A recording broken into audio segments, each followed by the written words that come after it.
And good evening. Welcome to Dave's Tacklebox. It's Sunday, the 26th of October 2014. On tonight's show, I shall be taking a look at the Aspire K1 glassomizers, and we're going to be doing it seat of the pants. I haven't even opened the packet yet, and there's a little build up to that as well, because I'm going to be taking a little look at the stuff I travel with, because people keep asking me, what can you take through an airport? What can you put in your suitcase? What do you have to take as carry-on? And so I'm going to have a little look at that stuff and the sort of stuff I cart backwards and forwards with me. And then after that, we've got another thinking and driving session from Dave Dunn. And we're going to be talking this week about flavours. And joining me in the studio to talk about that will be Doug Phillips, a.k.a. Super7VVC from Twitter. He's not a VTTV virgin, is Doug. He's been on before a couple of years ago. But we'll be dialing him in a little bit later. But now we'll get things rolling with the titles. See you in a minute.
And hello again. Caught me having a crafty vape.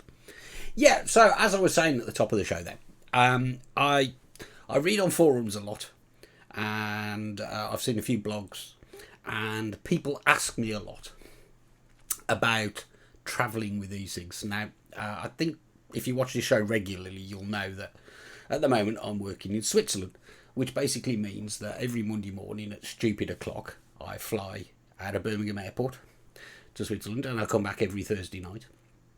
And before that, I was a couple of years in Germany, and I've pretty much got a little routine going now, where I take just what I need with enough backup to make sure that I don't run out of anything, and I've got an e-cig that works until I get back. So all these mods and stuff I've got, I'll tell you now, I just leave at home. Genesis atomizers and planes, not the best recipe. I know from talking to Dave Dawn, we went to Vape Fest Ireland last year, I think it was. Might have been the year before, but we came back with a bunch of Genesis atties and stuff like that we'd bought. And actually got back without any leaks or anything. But I'm getting increasingly nervous. Customs is generally not a problem if you're travelling around the EU yet. Right, there's very few places where e-cigs and the liquid is banned. But the security at airports seems to get more and more stringent all the time. So I kind of don't like the idea of something that blatantly displays that you've got liquid in an atomizer. So if I take something like this ham, which I'll hold up to the camera, that's going to get clocked. Eventually, maybe not the first time, but eventually somebody's going to say, that's a liquid, it should be in a sealed bag. And once you're in a position where you've got to put your e-cig into a sealed bag and chuck it in a tray to go through the x-ray machine and everything, it's going to end in tears and it's going to end up with liquid everywhere. So I actually, just for the sake of getting through customs as fast as I can, every Monday morning and every Thursday afternoon, I've come up with this. And I'll flick to the other camera. I'll just rearrange my desk there where I grab that mud. That is an Aspire BDC. For a while I used Kangaroo VODs, and it's on a 650 milliamp hour battery. It's a Joytech Ego. That's what it is. There you go. You can see the logo. And that is what I travel with. So, and the reason I do that is, the reason I'm using the BDCs, I moved on to these from the EVODs, is because in the pressurised cabin, they don't tend to leak so much. Not that I would ever vape on an airplane, but if I did, craftily like, I find that they actually still work with the EVODs. I found that once the pressure starts building up in there, you can be pressing the button and you just get no vapour at all. But with one of these, they seem to perform a little bit better. And as I say, I'm not sure whether it's the way the threads work on the coil section into there or what, but they seem to be misery-free and they just work. And I think they're 1.8. I'll tell you a little story about it in a minute, but I think these are the 1.8 ohm BDC. So that's bottom dual coils that I put in these. And it's not a bad vape, actually. It's perfectly good enough to get through the airport and the train on the other side. Along with this, which is normally in my coat pocket, and I shove my coat through the machine, in my little bag, which I won't lift up because there's cables anywhere, but I have a little bag which I'll keep a MacBook Air and some bits and bobs and stuff in. I also take an Ego Twist battery and a complete spare one of those. So a filled BDC cartomizer and another 650 milliamp hour Ego. And it's very, very unusual these days for me to even be asked what it is, because the security guards are so used to it and they just wave you through. Also, in my little bag, I take this. I'll put that on the other camera.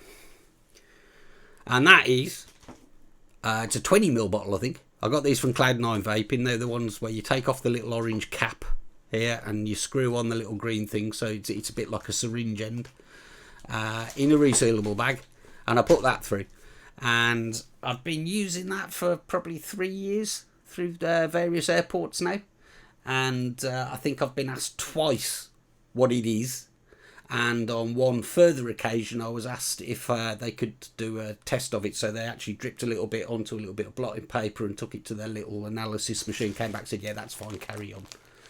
When they've asked what it is, I'll just say, it's for my e-cig. And they look at you as if so, all right then. So I've never had anything sort of confiscated. I've never been told, no, you can't take that on the plane or anything like that. So basically, it's these things. It's currently BDCs. Before that, it was the Kangaroo VODs. I just prefer these. And before that it was those big dual coil cartos. Do you remember the ones with the big rubber tips, about that sort of size? They were quite good because they've got the filler in them, they've got the cotton inside. They would actually hold on to the liquid in the cabin, so you didn't get much leakage or anything like that. But then one day they started filling them with some other kind of filler, and it just didn't hold on to the liquid as well. And I was finding that, first thing you had to do when you got off the plane was take the battery off, carry a bit of tissue paper and clean it up and everything. But with these, you just rarely need to do that. But if one does, and on occasion they have sort of leaked a bit, you've entered the plane with virtually a full carto and left with sticky hands and a virtually empty carto. That's why I bring that. I can top up real quick at the airport at the other side or on the train when I get to Switzerland. So that's what I carry on with me. Now, in my suitcase, what I check in, and this might cause a little bit of controversy. I'll show you what the first thing that I take with me. It's this. It's my trusty and extremely battered iTaste MVP. It's the first version one. It's, as you can see, it's a bit scratched because it's been bouncing around in a suitcase a lot, but it still works an absolute treat. I'll take that. And the charging cable that came with it. And I've got a couple of sort of those work just about anywhere in the world wall plugs with 2 USB sockets. So I tend to, I can charge off that, and my phone I can charge off the same thing. And I've also got like an ego charger, which is loose in my suitcase. It's still in there at the moment. I forgot to pick it up for charging my ego overnight, which is, as we've been discussing recently, is not good practice at all, but it's kind of what I do. So I get to the hotel room at night and I screw the EVOD in, and then when I'm up in the morning, the EVOD, the ego, I'm trying to say, and then unscrew it and chuck the cable thing back in the case before I go to work. And between the 3 of them I've got in my bag and just a little bit of careful planning, I can keep everything charged and it's fine. Got to be honest, I tend to use the Ego Twist with the BDCs more than this thing at the moment, more than the MVP. But that's just laziness more than anything. It's keeping this topped up. Now, I said it might be a little bit sort of contentious, a little bit controversial, because there's been a lot of talk about lithium-ion batteries, which of course this is, and quite a sizable one, in your hold luggage, which is where I cart it around. I have to say, and this is a genuine request. If anybody can find anything that says that the Civil Aviation Authority or the European whatever it's called are actually suggesting that that lithium ion shouldn't be put in the hold, let me know, because I know that the FAA in the States, the Federal Aviation Authority, they say that you can't put lithium, so you can't put a laptop, you can't put a phone, you can't put an e-cig battery, you certainly can't put 18650s and stuff like that in the hold. I can't find anything that says that's the case in Europe.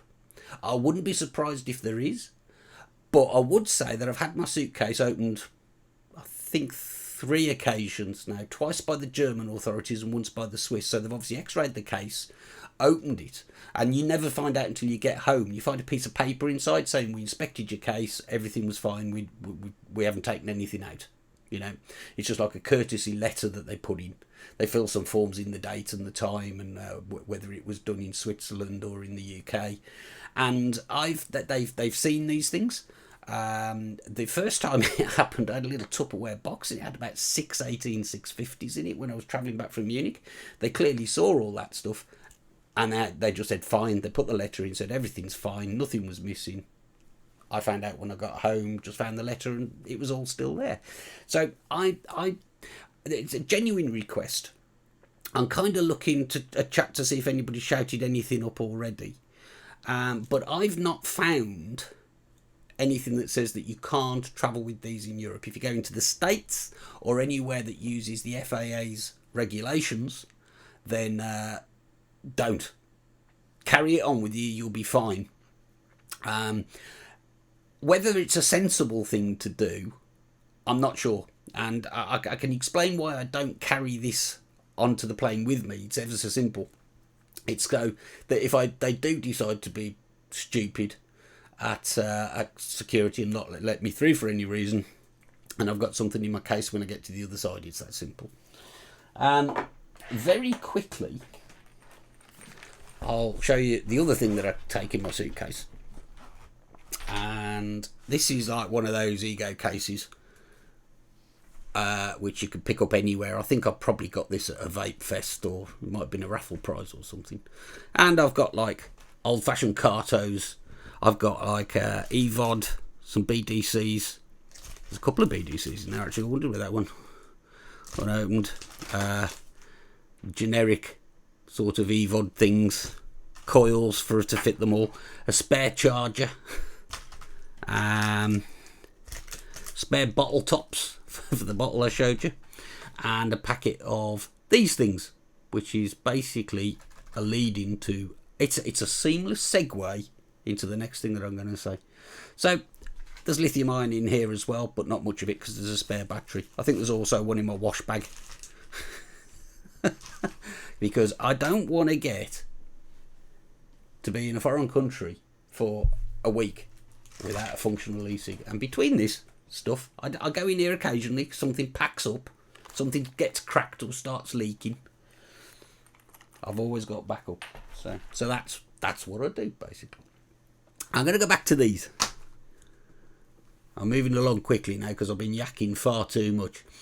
These are BDC replacement coils. This is, I think, probably a full box. No, it's not a full box. There's 3 left in there. So, because I was running low, I actually thought I'd got 5 left and I've only got 3. I ordered some more from Switzerland, I think it was,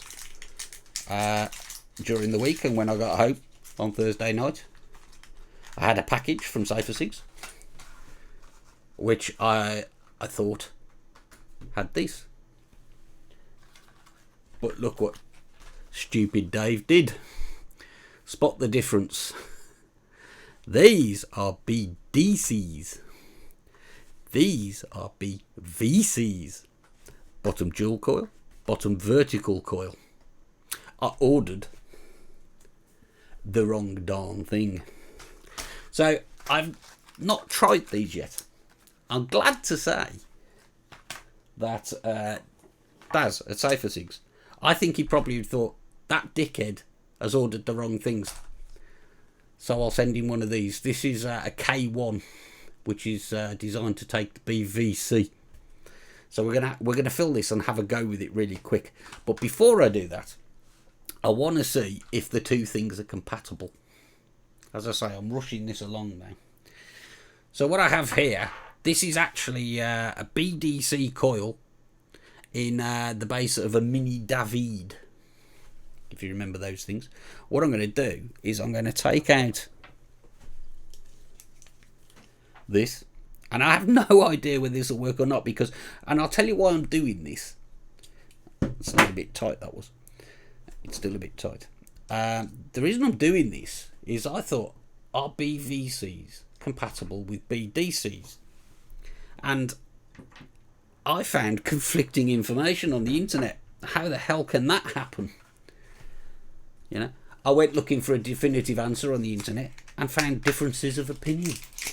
So I'm very quickly going to try a BVC coil in this mini David, and if this fits, then it's great. I can use these in my BDC clear rows, can't I? If now the other one's just rolled away. I should probably compare them, shouldn't I? That's BVC and that's a BDC. They look very similar to me. I don't know how well the camera can pick this up, but there's like a slot, a notch in the top of the BDC. And the other thing I notice is there are 2 holes to allow liquid in the BDC, but 4 in this one. And this has got like kind of a convex sort of fitting, whereas that's got a slot. Sod it, let's try it and then we'll know. So let's shove that in there. My fingers are a bit sort of oily now, so I'll give that a, not over tying it, but you know. And I've got the other half of the mini David here. Squirt a bit of that in there. It's a good thing about these like tiny little tanks, they don't take long to fill, do they? Shove that in there. Got a drip tip. And I've got a battery. So, no prizes in chat, but is this going to work? Is this going to work? Let's see. I should probably let that soak a bit. Yeah, it's tasting a bit burnt. I can see the air bubbles rising up inside it. So, hey, but this, if I sacrifice a coil for the sake of light entertainment, I can live with that.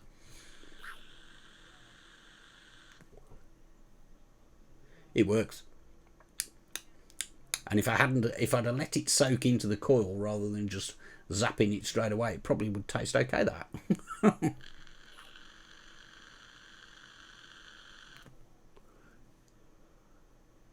So what I'm going to do, because I'm already running behind and we're only in the first segment, I'm going to take the tank here and fill it up and let it stand during this ad break. And I'm also going to call in Doug Phillips, and we're going to have a chat, as has become the custom on Sunday evenings. So we'll take these messages and we'll be back in a couple of minutes.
Joytech UK are proud sponsors of vapetrails.tv.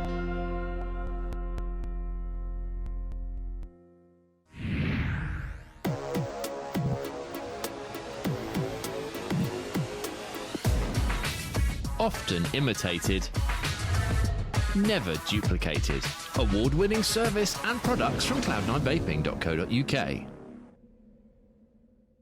Vapers, do you love discovering new e-liquids?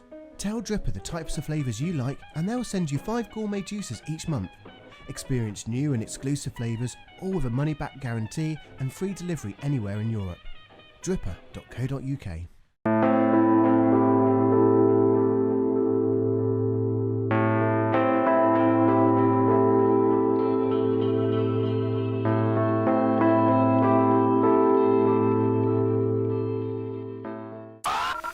RY4 Radio.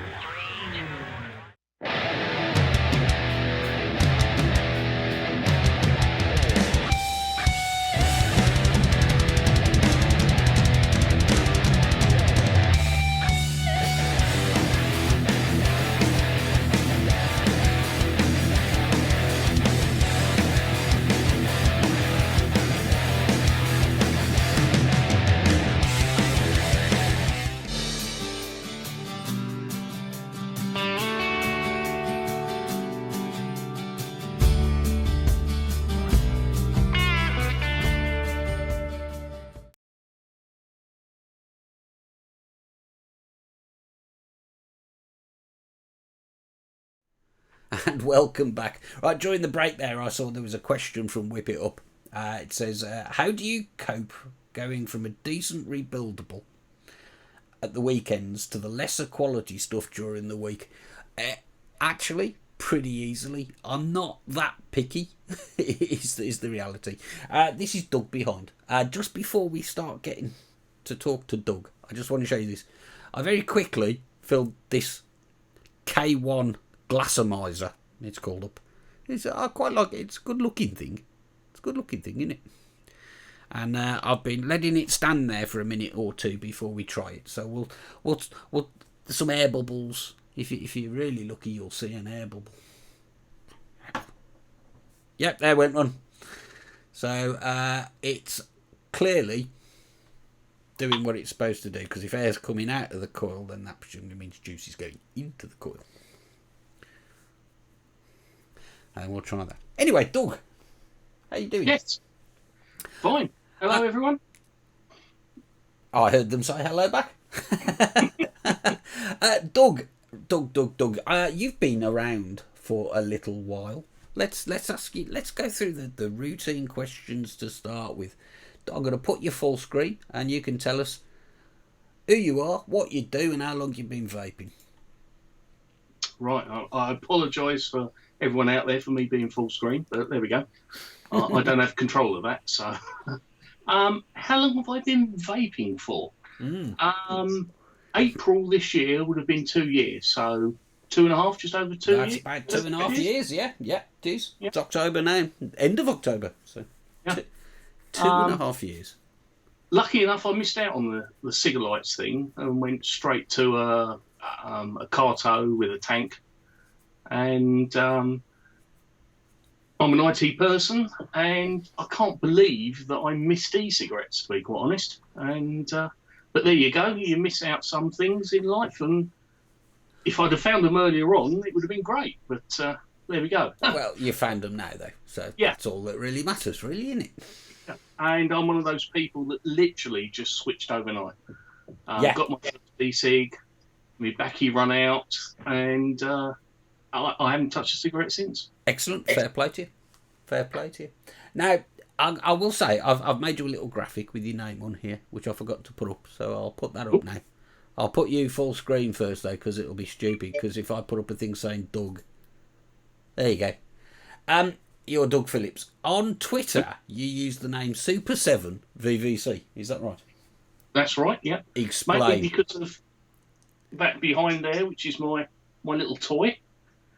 Yeah, that's not the notice board. That's not the notice board. That's the picture of the car, I take it. Yeah. And the VVC bit is sad because that's the engine that's in it. It's a Rover VVC engine in it. So, hence the name. Superb. So, that's your hobby, is it? I mean, do you race it or what? No, I don't race it. No, racing's too expensive. Track days. I do a lot of things with the club. I organise a yearly thing at the Top Gear circuit for the club, and just have fun with it, basically. It's a toy, lucky enough to have it, and try and make use of it as much as I possibly can. I'd say that's a pretty impressive toy, personally.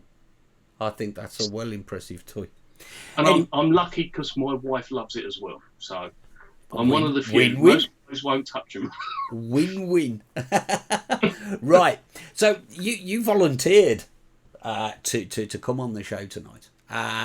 We're going to do what we've done for the last couple of weeks. We're going to get this video that Dave Dawn's done, his latest in his Thinking and Driving series. And this week he's talking about e-cig flavours, isn't he? Yep. And you've had a sneak preview of that video. I have. Everybody else hasn't. I've seen it. You've seen it. Nobody else has. So what we'll do is we'll show the video and then we'll reconvene and have a chat and see what kind of issues come out of that.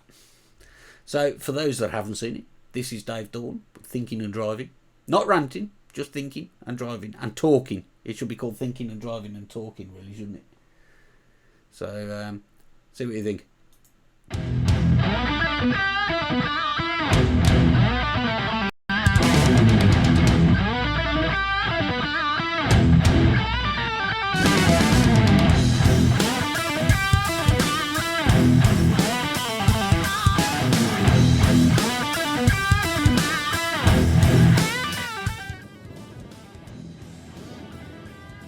Flavours. Right. I use, at the moment, a mix that's as close to 100% VG, vegetable glycerin, as I can possibly get, with the addition of between 5 and 7.5% of ethyl maltol, call it either one. It's essentially flavoured but unflavoured, It's essentially unflavoured but slightly sweetened. The reason being, if you don't have the ethyl maltol in with a glycerin mix, to me it tastes like Frankfurters a little bit, and I don't find it pleasant. But that little bit of ethyl maltol just makes it nice. And a number of people have tried what I use and say it tastes just like a fag. I've got no idea where that comes from, because it doesn't to me, but never mind. So right, yes. Effectively flavourless. But For a donkey's age, I used RY4, RY High 5, RY6, various different flavours. I'm not a big lover of strong flavours. I find them difficult to cope with. If I'm going to use a flavour at all, I like it to be subtle. Lychee and rose is quite nice, but subtle. Has to be subtle. Don't like strong flavours. However, I do understand that some folks like a really strong flavour of whatever it is that lights their candle, floats their boat, makes their taste buds zing. I get that. And what I'm hearing from a lot of folks is it helps them distance themselves from lit tobacco, because obviously something that tastes very strongly of, oh I don't know, strawberry, doesn't taste anything like tobacco. And therefore, if they were even tempted back to a lit tobacco fag and tried one, it would taste absolutely vile. They might retch, throw up and vomit, and that's cool. That's a good thing. It's a good thing if what you are using now makes you not like what you used to before. Nothing against people that smoke lit tobacco. It's just it can be nicer, more enjoyable even, if you're using an e-cig. I get that. But we've got these daft beggars that are trying to ban flavours. Like, I think they think that flavourless e-juice tastes like a fag. And it doesn't. It can't. It's not lit tobacco. If it was lit tobacco, then it would taste like lit tobacco, but it's not like you flavoured a tobacco cigarette. In fact, any flavouring that you have in an e-cig is a pure flavour, and you decide what it is. But anyway, you've got these crackpots in the World Health Organization that are talking about banning flavours altogether. And they haven't thought it through, have they? Think about this. Assume for a moment that the only thing you can buy in the way of e-liquid is completely flavourless. It's either VG and nicotine, or it's PG and nicotine, or it's a mixture of VG and PG and nicotine, but with no added flavours. That's all you can buy. Do they honestly think that people will put up with that? Do they honestly think that people will not go to Tesco or Asda or Sainsbury's or Waitrose or wherever and buy cake flavourings, food flavourings? Of course they will. They're bound to. And here's where the problem rises. Dr. Ricardo Pelosa and Dr. Farsalinos have both said lipoid pneumonia is impossible with standard e-liquid, whether it's a PG e-liquid or a VG liquid. Neither PG nor VG is a lipid. They are both alcohols of a kind. They're glycerols, but they're not lipids. Therefore, they cannot cause lipoid pneumonia, as it's a contradiction in terms. However, certain food flavourings are oil-based. So if the World Health Organization gets its own way, bans all the flavourings that people have put all the research into to make sure that they are as safe as they possibly can be, then folks who fancy tarting up their bland, horrible, untasting e-liquid that the World Health Organization has approved, they will go to Waitrose or Sainsbury's or Asda or Tesco or other dirty great big shops are available. And they may well buy an oil-based flavouring which they will then mix with their bland, horrible, nasty PG, VG nicotine mix, and then run a risk of lipoid pneumonia, whereas previously, using PG-based flavourings and VG-based flavourings, that was not the case. An unintended consequence, do you think? Could be. Or it could be that in their ideological fervour, they haven't done what scientists are supposed to do, and that's examine evidence and consider all the possible scenarios. So here's a message for the World Health Organization and anybody else who espouses the notion of banning flavourings in e-cigs. You're a numpty. It's not going to help. It's not going to stop anybody from using e-cigs. What it will do is increase the risk of using e-cigs from something minimal to something rather less minimal as risks go. It's a bloody stupid idea. Flavours are there for a reason. People enjoy them, and as long as they are available to them, they'll enjoy them more than they enjoyed smoking lit tobacco, if that's the way it works for them. And for the majority of people, that's the way it works for them. I used to smoke 60 a day, and quite honestly, had e-cigs not come around, I'd still be smoking 60 a day, possibly even more, because I've got time on my hands. The fact that I use electronic cigarettes, e-cigs, PVs, personal vaporizers, call them what you like, the reason I use them is because I enjoy them more than I enjoyed fags. It's that easy. Honestly, some people make you wonder how they've actually managed to get into the position that they are. So flavourings, leave them alone. Leave the flavours alone. We need flavours. People need flavours. Flavours are a good thing. Thank you very much.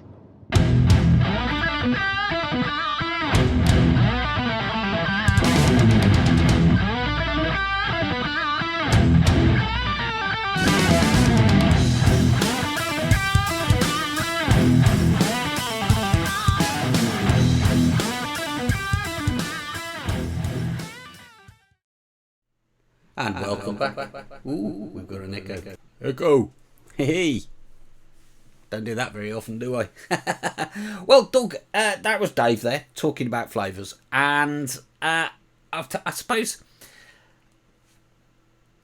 I think a lot of the stuff that Dave was saying there is stuff that we all think at times as vapors, because this whole sort of onslaught on flavours and think of the children and all that crap is really starting to wear a little bit thin with me now. What are your thoughts on that? Well, yeah, as you say, no matter what happens, and it's not just e-cigarettes, but the think of the children always comes out. And these are the people that are most probably sitting there with a glass of red wine, which the bottles cost them 30, 40 quid. You know, it's a full flavour. They most probably also possibly even belong to a wine appreciation society and, you know, sip their stuff and say there's a hint of pear in there, or, you know, there's not. It's grapes. you know. I think that's a valid point. Adults don't like flavours. I mean, dear me. Well, it's annoying. I'm sure a lot of the people are saying that flavoured e-liquid is a bad thing would also say that things like this are a bad thing. Other alcoholic ginger beers are available, but none of them taste as good as this one. It's actually got a shot of famous grouse in it, which helps. But it did occur to me, you know, I was sitting here, you know, I had a nice lunch today, and I like the flavour of it, and nobody's telling me I can't do that. And then I'm drinking this stuff, which is, okay, like I say, I'm sure that some of the nannies would moan about these stuff. There was a big fuss about Alco Pops and everything, but they didn't actually ban them, did they? No. So, and I think Dave's absolutely spot on, you know, and I'll say the same. No offence to people who like the taste of burnt tobacco, but this is nicer. And I think I would go as far as to say that it's absolutely essential, if you want people to use a lower harm alternative to smoking cigarette, to make sure that they think it tastes nice. Yeah, I'd say to anyone, if there's anyone new to vaping that's watching this, is try different flavours. Try things that you don't like. I mean, in here, I've got a peach flavour, and that's what I use most of the time. I don't like peaches. No one's ever going to see me sit down and go, oh, I think I'll just go and grab a peach and cut it up and eat it. I don't like them. But peach flavour, for whatever reason, just sits fine with me, you know. Yeah, absolutely fine.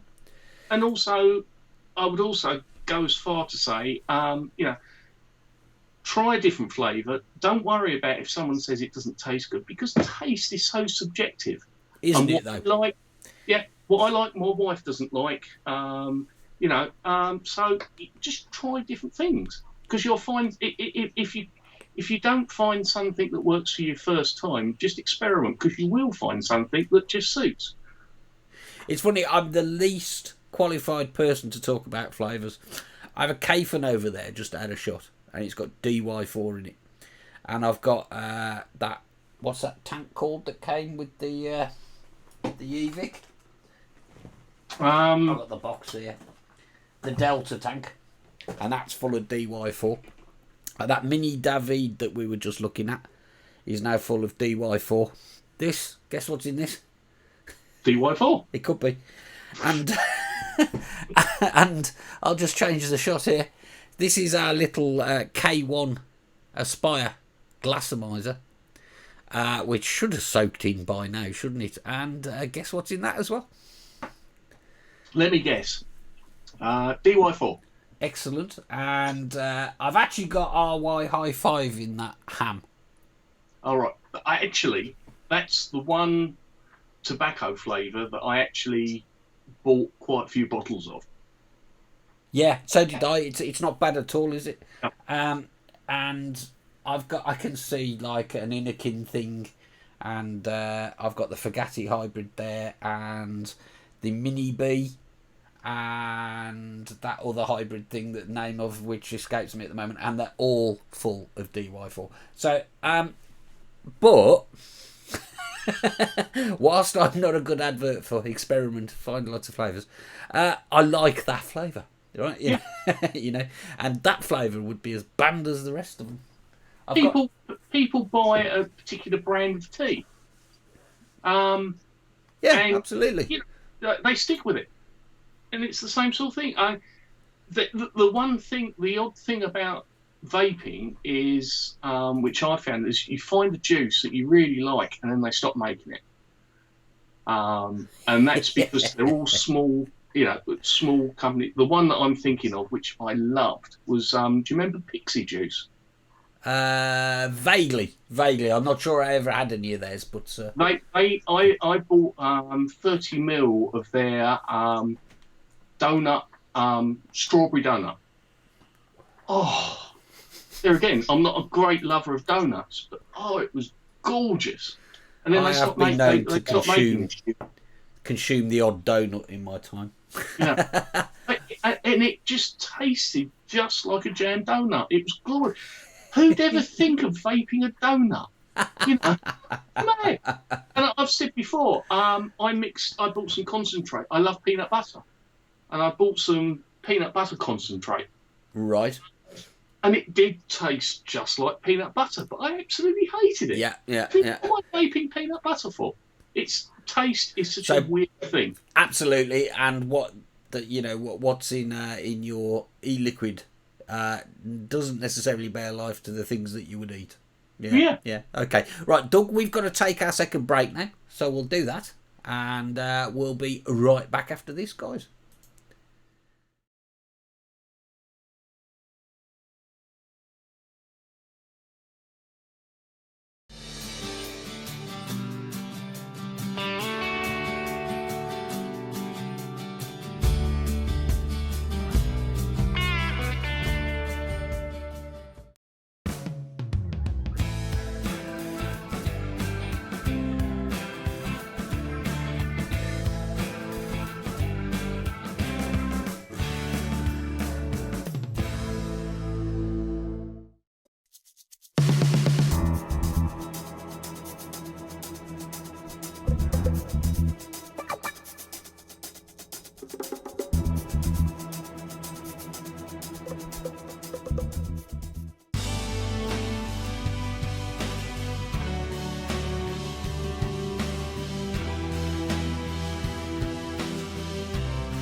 And welcome back. And we've been putting the world to rights on flavours here. But this thing, right, that's had plenty of time to soak in. So I've stuck some DY4 in this K1 Aspire K1 glassomizer. Because apparently you have clearomizers, cartomizers and glassomizers now. It's a bloody carto. Let's give it a go.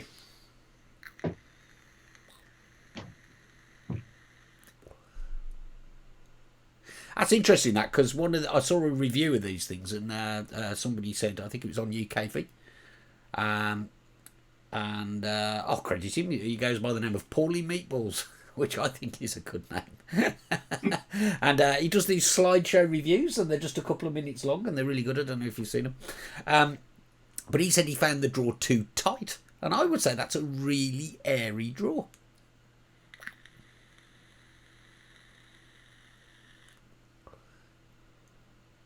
Works though. So that's my first experience, apart from the one where I just killed that one in the Mini David of a BVC. They're all right. They're not bad, those. Have you tried them?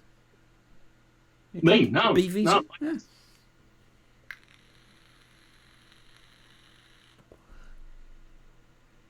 I quite like that. There's nothing wrong with that. It's good because I bought 10 of them. And the other thing we noticed while the ads were rolling there as well, I was talking about this verging on paranoid idea I've got about kit packing up on me, and I was just refilling this ready for the journey in the morning, and I've just noticed that I think it just about shows up there. I've just noticed that this BDC cartomizer has split. It's got a little crack. If I take that on the plane tomorrow, that's going to become incontinent. So I need to sort that out. You know, it's good kit, but it fails. It fails on you. So I'm going to do a little bit of surgery. I'm going to drain everything out with this syringe and set up another BDC. And while we're doing that, because, you know, basically I'm using airtime here just to sort my life out. That's not like me, is it? Doug, what are you vaping at the moment? Not your e-liquid. What devices are your current favourites? Okay, I'll be quite honest, and I apologise. I've just got a meowing cat that's sitting underneath me. Oh, so that's okay. We do cats. They're fine. My everyday atomizer, I've now settled on a K-Fun. Right. Sunlight. And I've got here a very ropey, one of these cheap KTS mods from Fast Tech. Right. Which cost me about something stupid like £10.29 or something. When I bought it. Right. And you won't really be able to see, but the buttons... Well, I'll put you full screen and people will have half a chance. There you go. They can see that. That's all right. The button's now brass where it's been pushed, but I tend to use this. I really like these, side buttons. Right. I've got a few Nemesis clones, which are okay, but I just don't get on with that bottom button as much as I like this side button. But right. It's the locking screw, you know, when you want to put it down and everything. This just seems to suit. Yeah, some people get really sort of fixated about buttons. It's either got to be at the top on the side or bottom on the side, or like a lot of the sort of smaller run mods that you buy, the true mods as opposed to the mass-produced things, a bottom button, aren't they? I've never cared. I'm as easy with any of them, to be honest with you. And this is where all of this, you know, all of the rubbish that we've been going through and are going through with TPD and everything, you know, Sigalites, blah blah blah. You know, and it's, you know, people find a device that they like, and this. I'm gonna. This is getting really ropey, and I'm gonna have to order a couple. I'll order a couple more. But they're cheap as chips. But you know, it just like having it, and it's great for in the car as well, because you can just put it down. People must give me some weird looks when in my catering, because what I normally do with this is stick it in between my legs. And Yeah, I do that. I've got the windscreen, no roof, and people pull up beside you, and I'm sitting like 2 inches off the ground, and they see this silver thing sticking up in between legs. You know, I do it on the plane as well, because like you haven't got a lot of room to work on a short haul flight. So, like, you know, when I'm organising stuff and everything, because I have to keep it out of sight, so generally it goes under my leg, or while I get the tray down. yeah, I know. The best thing on the plane for vaping is that thin little blanket that they give you in a plastic bag, because you can just stick it over your head, and you can grab you, and you can... no problem. You don't get that on the short haul flights, though. That's the problem. BA and Virgin long haul flights, no problem. It's like the old trick when stealth vaping, isn't it? Is to have a cup of coffee or something. Yeah, you see, so like the exhaled sort of steam, you know, but it's not even hot enough on a short haul flight to do that. I can stealth vape, but I don't get any pleasure out of it. Yeah, I must admit, you know, if I'm honest, I'd rather not. But you know, if the choice is that or don't do it, then I have to admit, I was in last year. I was in the departure lounge at Gatwick, and suddenly I thought everyone's looking at me, and I've got my e-cig in my hand, right, and I've looked round, and like just over there, it was Barry McGuigan. And it was everyone was looking, going, "Oh look, it's Barry McGuigan." You thought they were looking at you. Going, oh, it's not me. Excellent. Right. Okay. And we've got one question for you, Doug, so far. It says, it's from Whipping Up again. And he says, if you don't like peaches, why try a peach flavour? I know. And I'll tell you why it's all Andy Sutton's fault. Because when he did his Sutton on Saturdays, he did a peach flavour and a hazelnut and coffee flavour. And actually, that's quite nice as well. But I thought, I'll give the peach a try, and that's now what I use most of the time. Fair enough. Simple as that. Good answer. So it's Sutton's fault. Yeah. Well, everything's Sutton's fault, isn't it? Right, now. Okay. So this thing, going back to this K1, which I feel I ought to mention, it's not bad. I'm quite enjoying that. It's looks all right as well. Let's stick that on the screen. Kind of smart looking. The cat's laying down. He's getting comfortable, so he should shut up. We'll see how that does on the plane tomorrow. It's a half decent drip tip as well. Not bad. Tell you what my backup devices are. Yeah, go on. Which I still use. The Humble Pro Tank 2 with an air control valve. Do you know what? I've never ever tried a Pro Tank. That I've got oh god, I'm stuck here into a drip tip, but I've got various heads that I've rebuilt and everything that are ready to go. Right. You know, sometimes you know, with a rebuildable, and I normally got a couple on the go. But, you know, you suddenly think, oh, that's not tasting good, and I can't be bothered. So I'll just grab a Pro Tank. Yeah.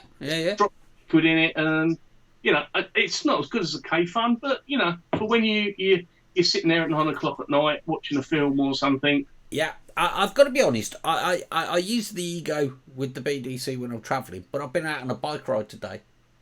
And again, you know, I take an Ego with the BDC because they're pocketable. For a start, they're not too. You're not going to cry too much if you lose it or break it.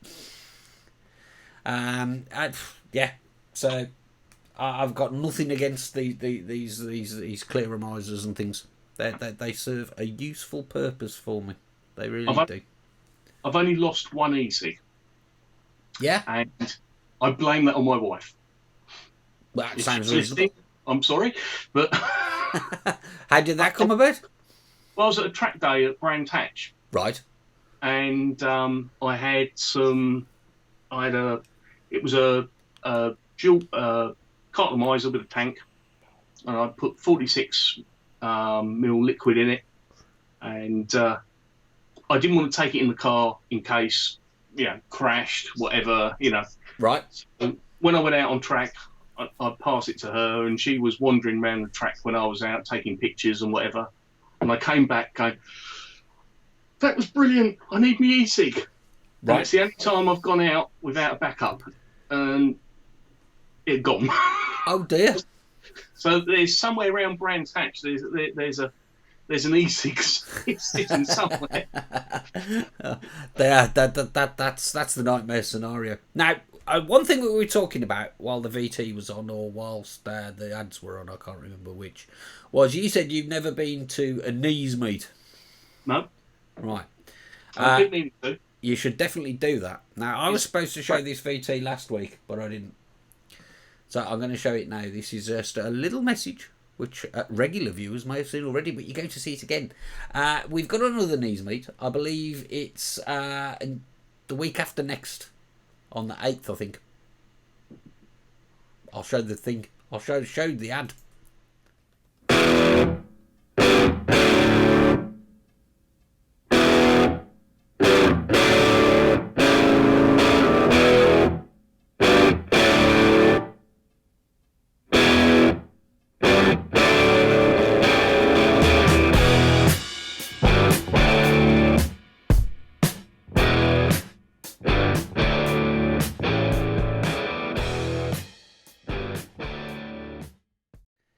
Yes, and Doug's just reminded me about one particular knees meet in that place that shall not be named in the railway carriage.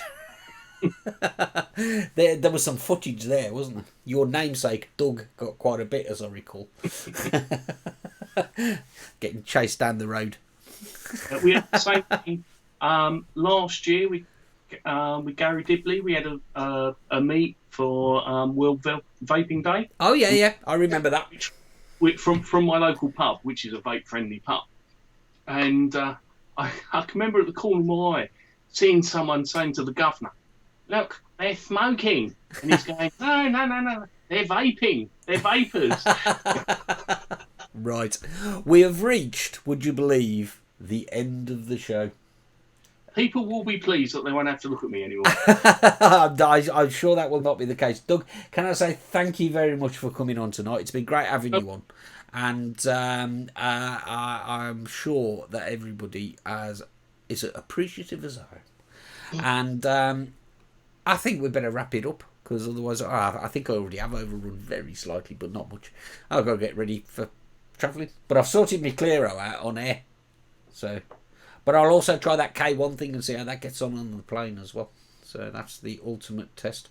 So, Doug, thank you very much. Thanks everybody in the back room there for helping this along. And I'm going to get out of here now. And thanks for watching. Where's my closing credits? There they are. Thanks for watching.